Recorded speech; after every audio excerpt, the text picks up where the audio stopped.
You have to realize, God left heaven and He took upon Himself flesh. And He endured the wrath of God.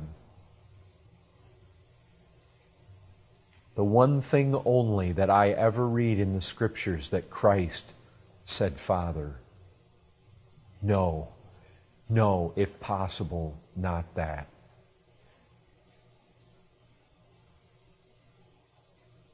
You read in the Psalms, poured out like water.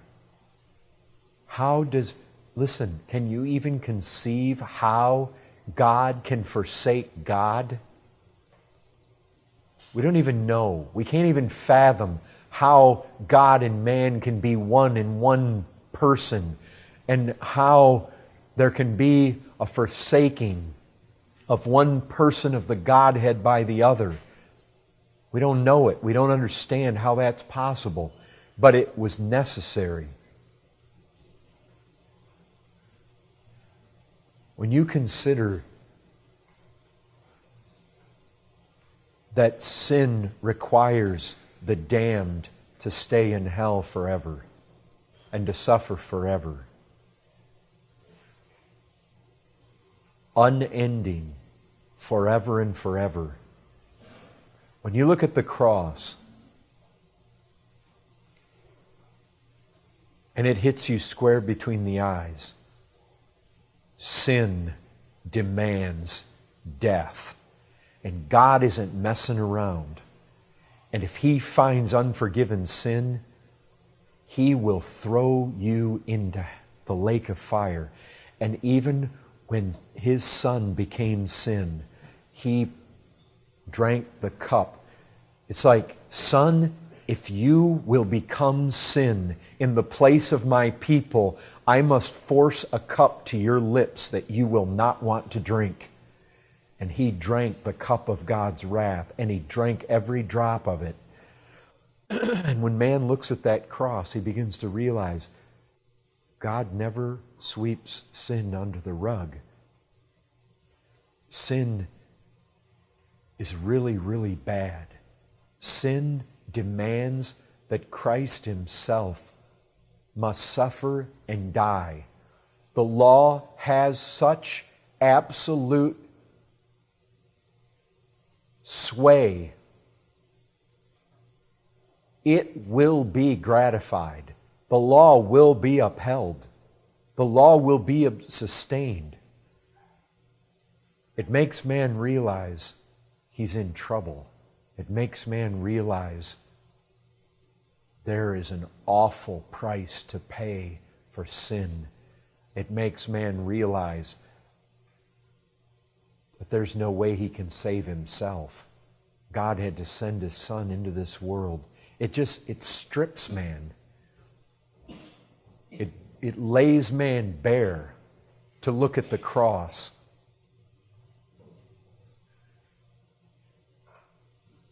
That's what He's saying here. You see, as soon as somebody comes along and they say, hey, we need circumcision, we're saying, oh, I can add to the work of Christ. But you see, the offense of the cross is the cross screams at man, you add nothing to this. You can add nothing. Because why? Our righteousness are filthy rags. It strips it all away. You see, the offense of the cross is, man, you're not good enough. You're filthy. You're wretched. You're a sinner. And the truth is that most men will not come to Christ because they would rather be good enough in that day. See, where do you get that? Well, for one, all you got to do is talk to people.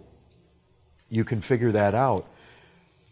But in Romans, you have that reality. I mean, you have Israel. They pursued a law that would lead to righteousness, but they did not succeed in reaching the law. You see, there's the problem. There's the problem. They had their law, but they never reached it. And so the law comes in and condemns them. Why? Because they did not pursue it by faith, but as it were based on works. They've stumbled over the stumbling stone, as it's written. You see, it's an offense. Behold, I am laying in Zion a stone of stumbling and a rock of offense. Why is Christ so offensive? Why is the cross so offensive? Because it says, man, you're not good. You're bad. You say, there couldn't be any better news. That's true. There could be no better news for men who are absolutely at the end of themselves and realize, I can do nothing to save myself. I am totally empty. I'm at the bottom. I've come to the end. Lord, I'm going to hell.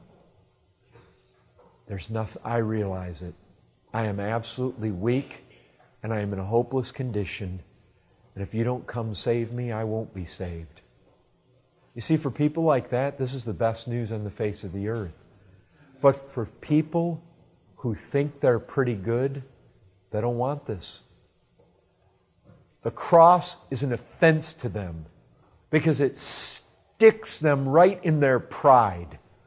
Proud man loves to boast. He loves to tell you about his credentials. That was Paul when he was lost. Let me tell you about my credentials. I was circumcised the 8th day. I was born of a certain tribe of Benjamin. I'm a Jew. I've got all the credentials. By flesh, I was born in the right people. I was born in the right tribe. I was circumcised in the right way. I was of the elite. I was a Pharisee. When it came to the law, as a man, as a religious man, I sought meticulously to keep it. You know what the cross does? It steps in and it strips you bare of all that. It says it's all worthless. And if you'll go to heaven, you've got to denounce it all. Lay it all aside. Set it down. Count it as dung. That's what He did. Count it as worthy of nothing but the dung heap. Everything. That's what the cross does. It comes to man and it says, what's your going to church? Throw it on the dung heap. So what if you've owned a Bible? So what if you were born in a Christian family? Throw it on the dung heap. So what if your grandfather was a preacher? Throw it on the dung heap. Right. So what if you've done your penance? So what if you've gone and taken the Lord's Supper? So what if you were baptized? How many people want to say, well, I'm a deacon, I've sung on the choir, I've been baptized. So what? Throw it on the dung heap. That's what the cross says to man. And it's offensive. And man's pride just bristles when he hears it. How dare you tell me that? How dare you tell me that I'm not good enough? Well, I'm not bad enough to go to hell. You know what the cross says? The cross says you are bad enough to go to hell.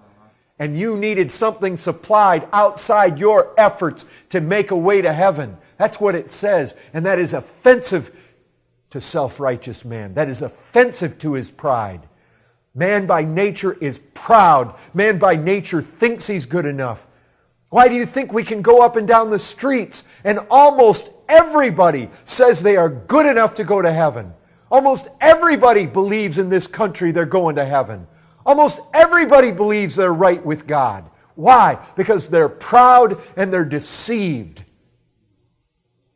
And when you begin to tell them about the cross, you begin to tell them about how bad they are, how bad man is, and what that cross is all about. Jesus said it. Jesus said, I didn't come for those of you that are well. The self-righteous, they rejected Him. He said to them, the tax collectors and the prostitutes, they're going in. Why? Because a lot of the tax collectors and prostitutes look at their lives and they say, man, there's no hope for me. No, the cross is hope for the hopeless. It's the church, it's the good churchgoers that there's no hope for. Because the thing is, if you go to Christ, you go to Christ to be saved by Him. And if you want to add any of your works, any of your efforts, any of your circumcision, any of your stuff, then He won't take you. You come by faith in Him alone. And that's good news for bad people. That's bad news for good people.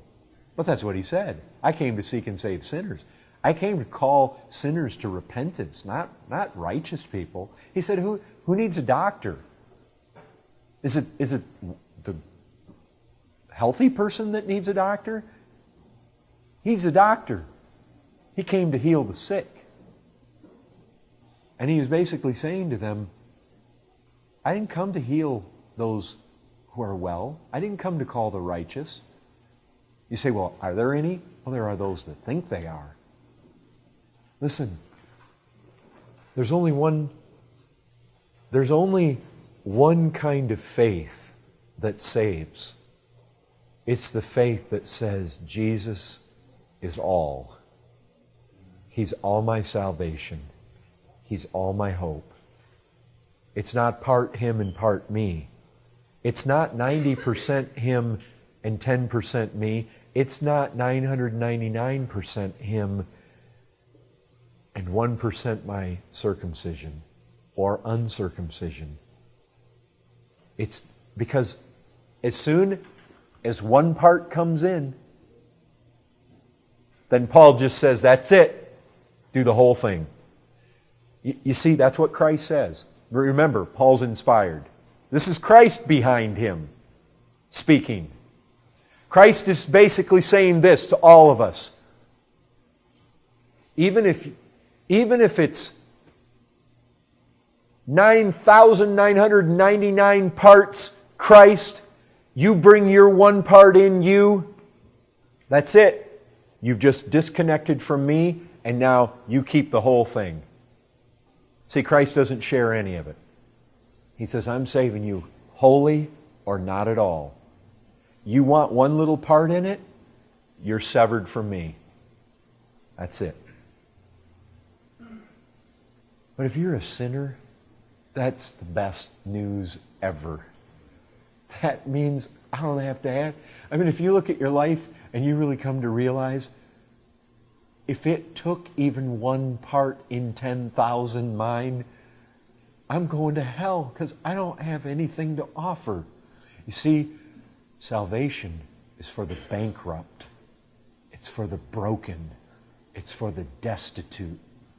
It's for the one who is broke.